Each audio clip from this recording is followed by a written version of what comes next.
जी अस्सलाम वालेकुम dear student, क्या हाल हैं आपके। उम्मीद है आप बिल्कुल ठीक ठाक होंगे। तो जी स्टूडेंट, आज जो टॉपिक हम डिस्कस करेंगे टेस्टिंग ऑफ हाइपोथेसिस का है, टेस्टिंग ऑफ मीन है। काफ़ी ज़्यादा इंपॉर्टेंट टॉपिक है, आपने इसे अच्छी तरह समझ लेना है। आज मैं सबसे पहले आप इसका प्रोसीजर टेस्टिंग ऑफ मीन का आपसे डिस्कस करूँगा। अगर प्रोसीजर आपको आ जाए तो न्यूमेरिकल क्वेश्चन कोई प्रॉब्लम नहीं है, वो ईज़िली आपसे सॉल्व हो जाएंगे। तो आज इसे स्टार्ट करते हैं। सबसे पहले ये टेस्टिंग, तो टेस्टिंग में हम करते क्या हैं, टेस्टिंग ऑफ हाइपोथेसिस है क्या। एस्टिमेशन में हम क्या करते थे, सैंपल की वैल्यू आपके पास गिवन होती थी, आप पॉपुलेशन की वैल्यू को एस्टिमेट करते थे। सैंपल की हेल्प से हम पॉपुलेशन को एस्टिमेट करते थे। अब टेस्टिंग में क्या करेंगे, सैंपल की वैल्यू आपके पास गिवन होंगी, पॉपुलेशन की वैल्यू को हम टेस्ट करेंगे। तो इससे करने से पहले ये कुछ आपको मैंने ये चीज़ें बताई थी, एस्टिमेशन में भी पॉपुलेशन और सैंपल। तो इसके बारे में आपको यहाँ पे भी अच्छी तरह पता होना चाहिए। पॉपुलेशन, सैंपल, इसका मीन,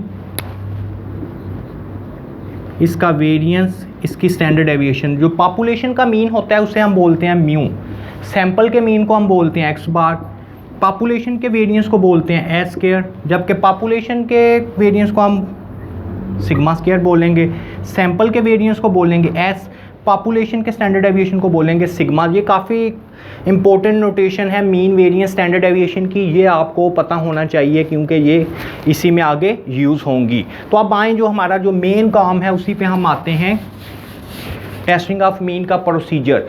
तो अब बच्चों, इसमें जो सबसे पहला काम है, फर्स्ट काम क्या होगा कि हम इसकी हाइपोथेसिस बनाएंगे।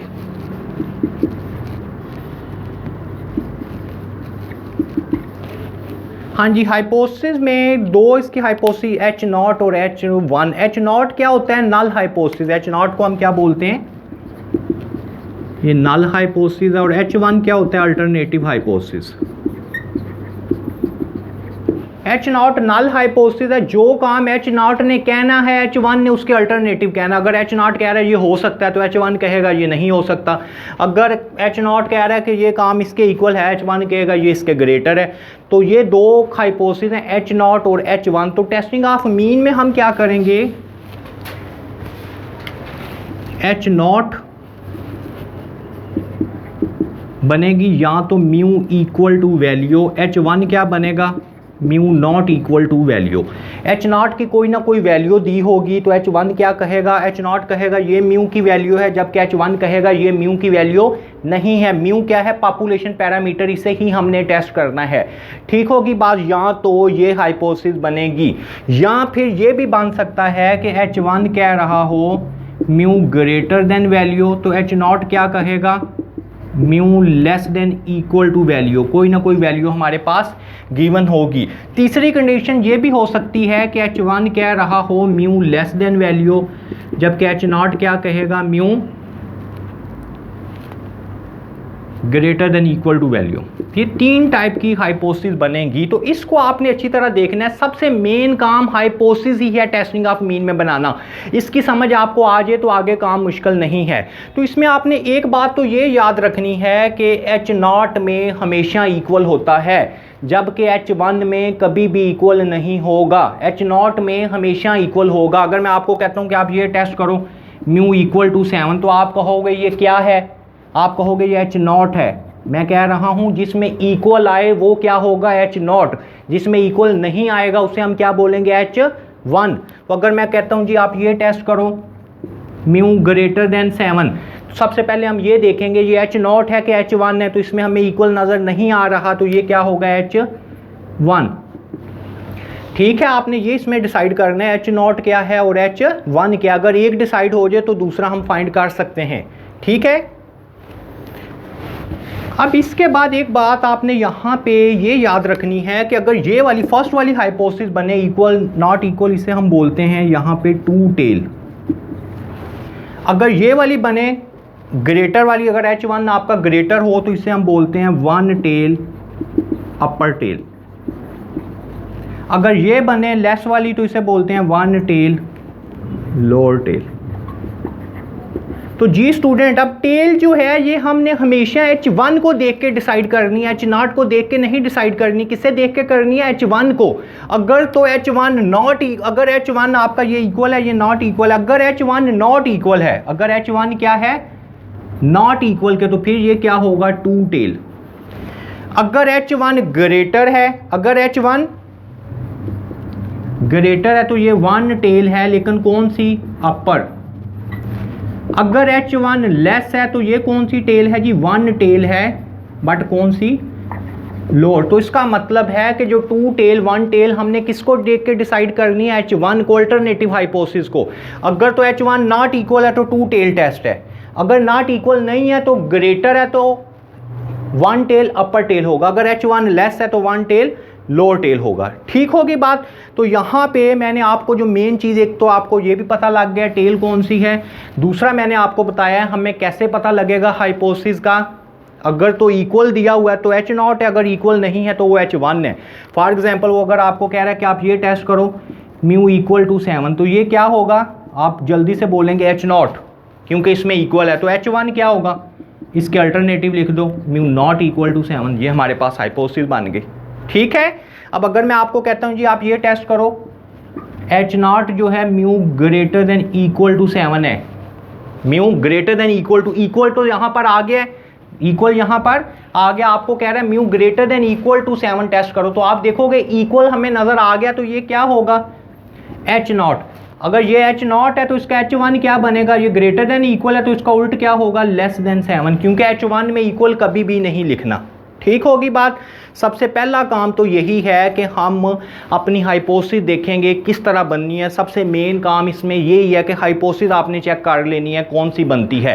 H0 में आपको बताया इक्वल लाजमी होना चाहिए। ये भी हो सकता है कि बाज़ दफ़ा आपको कहते हैं म्यू इक्वल टू 7 है, ठीक है, और ये आपको कह रहा है म्यू ग्रेटर देन 7 है, तो ये क्या होगा? H1, और ऊपर वाला क्या है? H0। तो ये बताने का मकसद यहाँ पर ये है कि ये देखो ये ग्रेटर है तो आप कहोगे ये लेस देन इक्वल होना चाहिए, तो लाजमी नहीं है, H0 में इक्वल लाजमी होना चाहिए। टेल हमने जो डिसाइड करनी है वो हमने H1 को देखकर डिसाइड करनी है। अगर H1 नॉट इक्वल है तो टू टेल, अगर H1 ग्रेटर है तो वन टेल अपर टेल, अगर H1 लेस है तो वन टेल लोअर टेल। तो ये सबसे पहला स्टेप था इसका हाइपोथेसिस बनाना। तो ये मैंने आपको काफ़ी डिटेल में इसी वजह से बताया क्योंकि इसमें यही मेन काम है हाइपोथेसिस बनना। नंबर 2 स्टेप होगा level of significant. Level of significant में अल्फ़ा की वैल्यू हमें दे देता है, अल्फ़ा की वैल्यू आपको दे देगा, ठीक है ना। कोई भी अल्फ़ा को फिक्स कर देता है अल्फ़ा की वैल्यू। अल्फ़ा क्या होता है? इसमें टाइप 1 एरर होता है, reject the true null hypothesis. True null hypothesis के रिजेक्ट होने के जो चांसेस हैं उसे हम अल्फ़ा बोलते हैं। अगर तो दिया हुआ है तो ठीक है, नहीं दिया हुआ तो आप क्या करोगे? 0.05 के इक्वल ले दोगे अल्फ़ा की वैल्यू। यहाँ पे हमने स्टेप नंबर 2 में सिर्फ और सिर्फ अल्फ़ा की वैल्यू लिख देनी है। ठीक होगी जी, बात क्लियर है। अब जो स्टेप नंबर 3 आएगा, test statistic.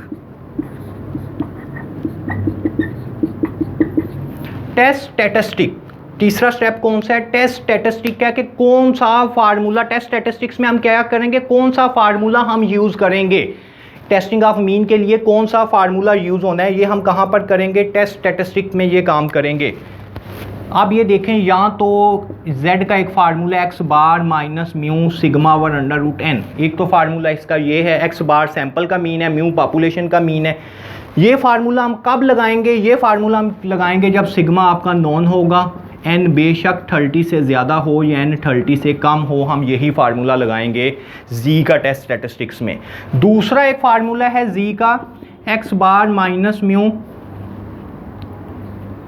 Capital S over under root n। ये कब लगेगा? जब सिग्मा अननोन होगा एंड n जो है वो ग्रेटर देन 30 होगा, फिर हम ये फार्मूला लगा लेंगे। तीसरा टी टेस्ट है, x bar minus mu small s over under root n। ये कब यूज़ होगा? जब सिग्मा अननोन है और n जो है वो लेस देन 30 है। इन तीनों में से कोई एक फार्मूला हम यूज़ करेंगे। इस स्टेप में क्या करेंगे टेस्ट स्टैटिस्टिक्स में? या तो ये फर्स्ट टेस्ट लगेगा। फर्स्ट टेस्ट कब यूज़ करेंगे? जब पॉपुलेशन की स्टैंडर्ड डेविएशन दी होगी। n यहाँ पर कोई मैटर नहीं करता, बेशक ग्रेटर देन 30 है या फिर लेस देन 30 है। दूसरा फार्मूला हम कब यूज़ कर रहे हैं जी का? जब सिग्मा अननोन यानी पॉपुलेशन की स्टैंडर्ड डेविएशन आपके पास नहीं दी हुई और n जो है वो 30 से ज़्यादा है, तो फिर हम ये फार्मूला यूज़ करेंगे। तीसरे में क्या है? टेस्ट स्टैटिस्टिक्स टी टेस्ट है, जब सिग्मा अननोन है, पॉपुलेशन की स्टैंडर्ड डेविएशन आपके पास नहीं दी हुई, तो फिर हम ये फार्मूला यूज़ कर लेंगे। ठीक होगी जी बात। कैलकुलेशन के बाद फोर्थ, ये टेस्ट स्टैटिस्टिक्स के बाद फोर्थ स्टेप आएगा कैलकुलेशन। हाँ जी, फोर्थ स्टेप में हमने क्या करना है, कैलकुलेशन करनी है। किसकी कैलकुलेशन करनी है, ये जो फार्मूला है आपके पास, कोई भी इसमें से जो फार्मूला, ये इन तीनों में से एक फार्मूला है, इसके लिए जो भी कैलकुलेशन चाहिए आपको, एक्स बार चाहिए, म्यू चाहिए, सिग्मा चाहिए, अंडर रूट n चाहिए, तो वो सारा काम स्टेप नंबर 3 में हमने सिर्फ फार्मूला लिखना है। स्टेप नंबर 4 में हमने इसकी कैलकुलेशन करनी है। फॉर एग्जाम्पल अगर ये z का फार्मूला मैं कह रहा हूँ लगा है x bar minus mu sigma 1 under root n, तो इसके लिए जो कुछ भी चाहिए, फॉर एग्जांपल एक्स बार 7 है, म्यू 5 है, सिग्मा 2 है, n आपके पास 5 का अंडर रूट है, तो उसको सिंप्लीफाई करके मैं कह रहा हूँ मेरा आंसर आ गया 1.26। ठीक है, मैंने ये लेट करके लिखा है कि मैंने एक्स बार म्यू सिग्मा, जो टेस्ट स्टैटिस्टिक्स में फार्मूला लगेगा उसकी जितनी भी वैल्यू है, उसकी जितनी भी कैलकुलेशन है, वो हम स्टेप नंबर 4 कैलकुलेशन में करेंगे। तो मैंने क्या किया, इसकी वैल्यू सारी कैलकुलेट करके पुट किया, तो मेरे पास जी या टी का कोई ना कोई आंसर आ जाएगा। ठीक होगी बात। अब कैलकुलेशन के बाद जो अगला स्टेप यूज होगा,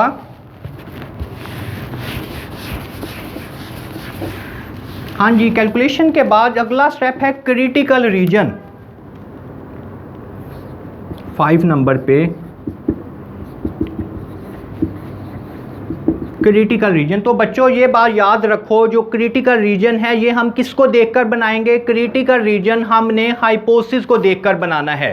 क्रिटिकल रीजन किसको देखकर बनाना है, हाइपोथेसिस को। हाइपोथेसिस कितने टाइप की हैं, या तो टू टेल है या फिर टू टेल है। टू टेल में क्या होगा, अगर टू टेल होगा तो अल्फा की वैल्यू आपके पास दी होगी। स्टेप नंबर 2 में लेवल ऑफ सिग्निफिकेंट में अल्फा की वैल्यू दी हुई है, फॉर एग्जांपल वो 0.05 है। तो अगर टू टेल है तो आप अल्फा की वैल्यू को 2 पे डिवाइड कर दो। अल्फा की वैल्यू को 0.05 को मैंने 2 पे डिवाइड किया, 0.025 आ गया। अब जो अल्फा बाई 2 की वैल्यू आई, अगर तो जी टेस्ट लगा है जी के टेबल में देख लो, अगर टी टेस्ट लगा है टी के टेबल में देख लो। फॉर एग्जाम्पल जी टेस्ट ही लगा है तो जी अल्फा बाई 2 को मैं 0.025 को जी के टेबल में देखूंगा। टेबल देखना मैंने आपको पहले भी एस्टिमेशन में भी बताया हुआ है। स्टूडेंट टी डिस्ट्रीब्यूशन का टेबल है 0.025। हम क्या करेंगे, ये फॉर एग्जांपल है 0.025, टेबल का नाम है स्टूडेंट टी डिस्ट्रीब्यूशन। तो हम क्या करेंगे, जब भी z की वैल्यू देखनी है 0.025 है, इसे इन्फिनिट में देख लेना है। इस तरह ये वैल्यू आपके पास टेबल में दी होती है 0.05, 0.01, तो हमने इसे इन्फिनिट में सबसे एंड पे देखना है, सबसे एंड पे टी डिस्ट्रीब्यूशन पे देखना है। ये 0.025 है, इससे मैं इन्फिनिट पे देखूंगा तो 1.96 वैल्यू आ जाएगी। टेबल के अंदर जो वैल्यू इन्फिनिट में लिखी हुई है वो z की वैल्यू होती है।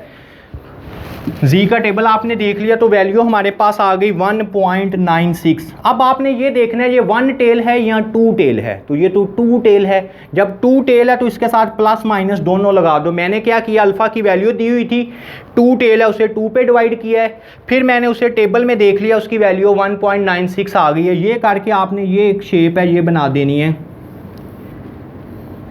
इस साइड पे प्लस 1.96 लिख देना है, माइनस 1.96 इस साइड पे प्लस 1.96। 2 टेल में आपने ये काम करना है। ठीक है, अगर तो आपके पास ये भी हो सकता है कि 1 टेल अपर टेल आ जाती, तो अगर 1 टेल अपर टेल है तो फिर क्या करेंगे, अल्फा की वैल्यू दी होगी, कौन सी टेल है ये 1 टेल है, तो कोई ज़रूरत नहीं है 2 पे डिवाइड करने की। इसी 0.05 को टेबल में देख लो, 2 पे डिवाइड करके नहीं देखना, 1 टेल में उसी को देख लेंगे।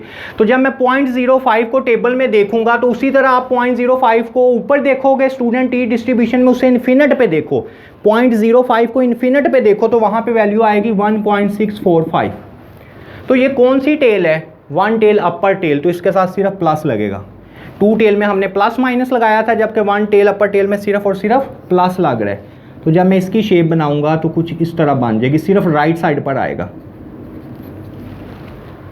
ठीक होगी जी बात।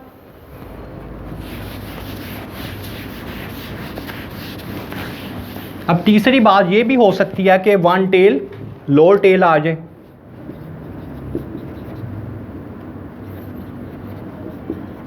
वन टेल लोअर टेल में अल्फा की वैल्यू दी होगी, हम क्या करेंगे, इसे 2 पे डिवाइड नहीं करेंगे, तो इसे ही टेबल में देखेंगे तो ये तो वही वैल्यू आएगी जो अपर टेल में आई थी 1.645। तो इसके साथ क्या कर लेंगे, माइनस लगा लेंगे।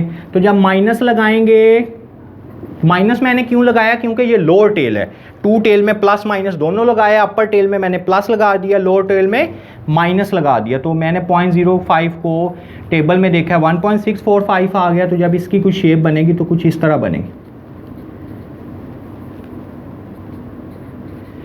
ठीक होगी जी बात। तो क्रिटिकल रीजन में ये शेप बनानी है। अब आखिरी स्टेप होगा इसमें, क्रिटिकल रीजन के बाद जो लास्ट स्टेप कंक्लूजन आता है, वो आपने कंक्लूजन में क्या करना है, लास्ट स्टेप है इसमें कंक्लूजन या फिर रिजल्ट बोलते हैं इसे, कंक्लूजन या फिर रिजल्ट। तो वो बात अच्छी तरह अब आपने यहाँ पे ये समझ लेनी है कि स्टेप नंबर 4 पे आपने कैलकुलेशन की है, स्टेप नंबर 4 पे कैलकुलेशन की या फार्मूले की कैलकुलेशन की है, तो आपके पास Z या T का कोई ना कोई आंसर आया होगा। अब आपने क्या करना है, ये अगर आपने शेप 2 टेल में की है तो ये 1.96 है, ये -1.96 है। इसके बाहर वाला ये जो एरिया होगा ना, जो लाइन आपने लगाई है, इसके बाहर वाले एरिया को हम बोलते हैं रिजेक्टेड एरिया। ये जो अंदर वाला एरिया इसे हम बोलते हैं एक्सेप्टेड एरिया। अब ये शेप है, इसके बाहर ये जो आपने लिखा है, इसके बाहर का जो एरिया होगा ये होगा रिजेक्टेड एरिया, बाकी सारा होगा एक्सेप्टेड एरिया। इसमें देखो तो ये आपके पास रिजेक्टेड एरिया है, बाकी सारा एक्सेप्टेड एरिया। ठीक है, जो लिखा है उसके बाहर का जो एरिया होता है उसे हम रिजेक्टेड एरिया बोलते हैं। अब आपने क्या करना है कंक्लूजन में, आपके पास कैलकुलेशन का जो भी आंसर आया, फॉर एग्जांपल आपने कैलकुलेशन में Z का आंसर फाइंड किया, वो आ गया जी 1.48। ये मैं वैसे ही कह रहा हूँ, कैलकुलेशन का आंसर आया। कैलकुलेशन का कौन सा, ये जो फार्मूला आपने लगाया था ना, इसका कोई ना कोई आंसर आया होगा। फॉर एग्जाम्पल 1.48 आ गया। तो अब आपने ये जो आंसर 1.48 आया, इसको यहाँ पर देखना है शेप के अंदर, इसके मिड में 0 होता है। मिड में वैल्यू क्या है, 0 है, इधर +1 +2, इधर -1 -2, इस तरह ये है, ये आपका होता है। इधर 0 है, फिर इधर 1, फिर 2, सो ऑन, इधर -1 -2, इस तरह ये आपने देखना है। अब आपके पास 1.48 है, तो 1.48 कहाँ पे, ये 0 है। 1.48 कहाँ पे आएगा, 1.9 से पहले, 1.9 से पहले ही 1.4 आएगा ना। तो ये कौन से एरिया में आ रहा है, एक्सेप्टेड एरिया में। अगर तो एक्सेप्टेड एरिया में आ रहा है तो रिजल्ट में आप लिख दोगे H0 इज एक्सेप्टेड या फिर डू नॉट रिजेक्टेड। अगर तो आपका कैलकुलेशन का आंसर एक्सेप्टेड एरिया में आ रहा है तो आप लिख दोगे H0 इज एक्सेप्टेड। H0 ही बताना है हमेशा आपने। अगर तो एक्सेप्टेड एरिया में आ रहा है तो आप कहोगे H0 इज एक्सेप्टेड, या फिर इसे बोलते हैं डू नॉट रिजेक्ट। ठीक है, अगर आपका आंसर रिजेक्टेड एरिया में आ रहा है, फॉर एग्जांपल आपका आंसर 1.48 आया, अगर आपने यहाँ पे देखना है तो यहाँ पे भी 1.48 क्या है, ये 0 है, तो 1.48 एक्सेप्टेड एरिया में आ रहा है, तो हम कहेंगे H0 इज एक्सेप्टेड ही। ठीक है, अगर रिजेक्टेड एरिया में आ रहा है तो आप लिख दोगे H0 इज रिजेक्टेड। अगर आपका कैलकुलेशन का आंसर, ये आप यहाँ पे ये लिख लें, इफ कैलकुलेशन लाइज इन, अगर तो एक्सेप्टेड एरिया में आ रहा है, accepted area, then H0 is accepted. ठीक है, अदरवाइज H0 इज रिजेक्टेड। अगर आपका कैलकुलेशन का आंसर एक्सेप्टेड एरिया में आ रहा है तो आप कहोगे आपकी नल हाइपोथेसिस एक्सेप्ट हो गई है। अगर आपका आंसर रिजेक्टेड एरिया में आ रहा है तो आप कहोगे आपकी नल हाइपोथेसिस रिजेक्ट होगी। एक्सेप्ट को जो है वो ज़्यादातर हम डू नॉट रिजेक्ट भी बोलते हैं, एक्सेप्ट का वर्ड कम यूज़ करते हैं। ठीक है, तो ये टेस्टिंग ऑफ मीन का प्रोसीजर मैंने आपको बताया। मैं छोटी सी एक एग्जांपल आपको इसकी दे देता हूँ क्योंकि आपको ज़रा आइडिया हो जाए। मेन काम ये प्रोसीजर है, इस प्रोसीजर को अगर आप अच्छी तरह समझ लोगे तो क्वेश्चन का आगे कोई प्रॉब्लम नहीं है, क्वेश्चन इजीली हो जाएंगे। लेकिन एक छोटी सी एग्जांपल देता हूँ, इसके बाद जो इसके न्यूमेरिकल क्वेश्चन की डिटेल है वो मैं जो नेक्स्ट लेक्चर होगा उसमें आपको मैं डिटेल के साथ इसके न्यूमेरिकल क्वेश्चन करवाऊँगा क्योंकि आपको ज़रा आइडिया हो जाए।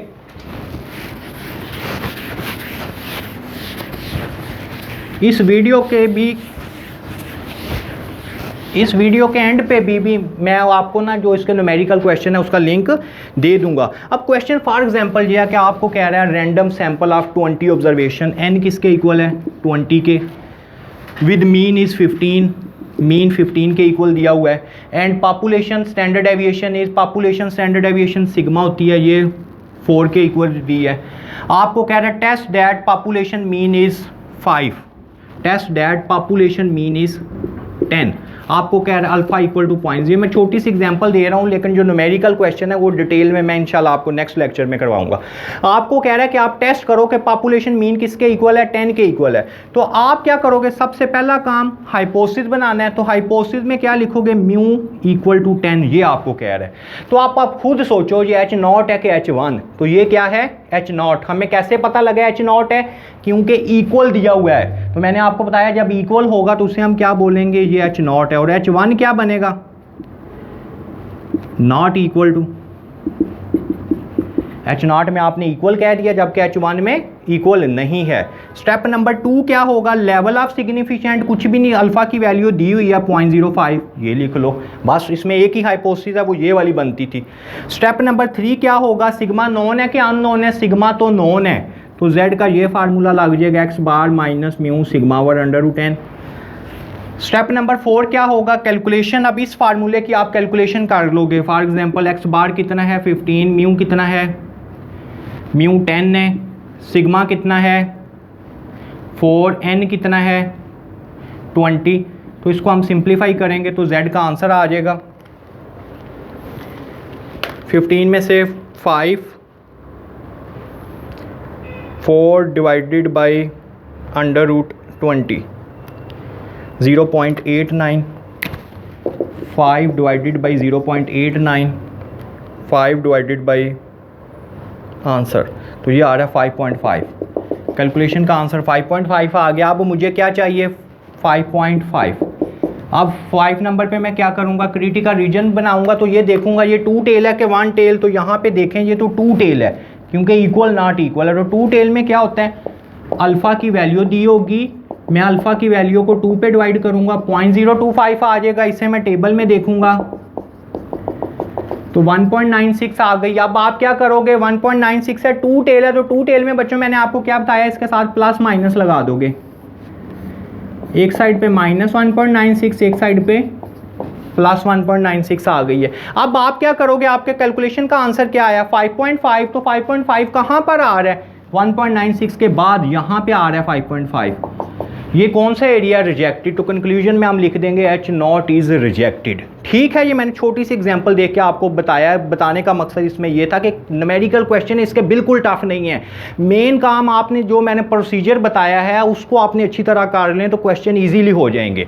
तो जो इसका लिंक होगा डिस्क्रिप्शन में, मैं जो न्यूमेरिकल क्वेश्चन का भी लिंक है, जो बच्चे सिर्फ यही वीडियो देख रहे हैं वो इसके जो न्यूमेरिकल क्वेश्चन का लिंक है, इसके जितने भी केस हैं, सिग्मा नॉन, सिग्मा अननोन है, सैम्पल साइज़ को देखकर, तो वो सब कुछ मैं इसके डिस्क्रिप्शन में भी आपको बता दूंगा। तो ठीक है, आपने बच्चों अब क्या करना है, मेरे चैनल को भी सब्सक्राइब करें और जो बेल का बटन है उसको भी आप क्लिक कर दें। उसका फ़ायदा आपको ये होगा कि मेरे जितने भी क्वेश्चन हैं, जितने भी आगे मैं लेक्चर लूँगा, तो वो आप इजीली देख सकते हैं। तो ठीक है, इंशाल्लाह नेक्स्ट लेक्चर में आपसे मुलाकात होती है। खुदा हाफिज़।